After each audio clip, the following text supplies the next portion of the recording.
yaitu pintu menuju Tuhan, tentang Islam agama manusia sepanjang masa. Islam artinya pasrah sepenuhnya kepada Allah, sikap yang menjadi inti ajaran agama yang benar di sisi Allah. Karena itu semua agama yang benar disebut Islam. Begitulah kitab suci mengatakan bahwa Nabi Nuh mengajarkan Islam dalam Quran surat Yunus surat ke-10 ayat 72.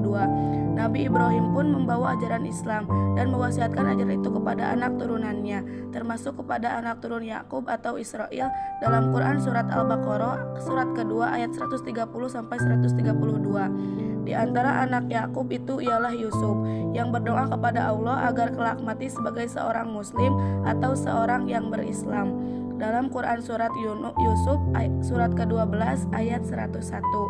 Kitab suci juga menuturkan bahwa para ahli sihir Mesir yang semula mendukung Fir'aun tapi akhirnya beriman kepada Nabi Musa juga berdoa agar kelak mati sebagai orang-orang yang muslim.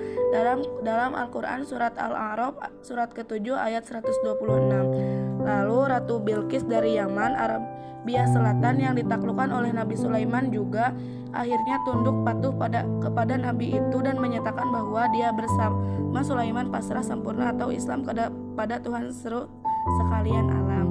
Dalam Quran surat An-Naml surat ke-27 ayat 44. Dan semua para nabi dari Bani Israel atau anak turunan Bani Yakub ditegaskan dalam kitab suci sebagai orang-orang yang menjalankan Islam kepada Allah.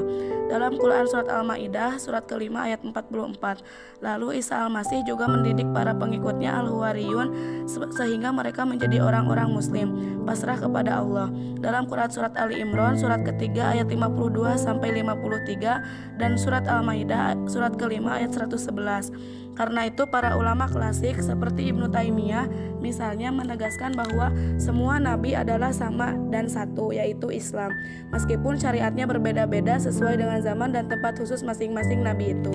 Kata Ibnu Taimiyah, oleh karena asal-usul agama tidak lain ialah Islam, yaitu agama pasrah kepada Tuhan itu satu, meskipun syariatnya bermacam-macam. Maka Nabi SAW bersabda dalam sebuah hadis sahih, sesungguhnya kami golongan para nabi, agama kami adalah satu, yaitu sama. Para nabi itu bersaudara, satu ayah lain ibu. Jadi agama mereka adalah satu, yaitu ajaran beribadat hanya kepada Allah, Tuhan yang Maha Esa yang tiada padanan baginya. Ibnu Taimiyah Iqtidal al-Siratul Mustaqim. Jadi suatu agama seperti agama yang dibawa oleh Nabi Muhammad yang memang secara sadar dari semula disebut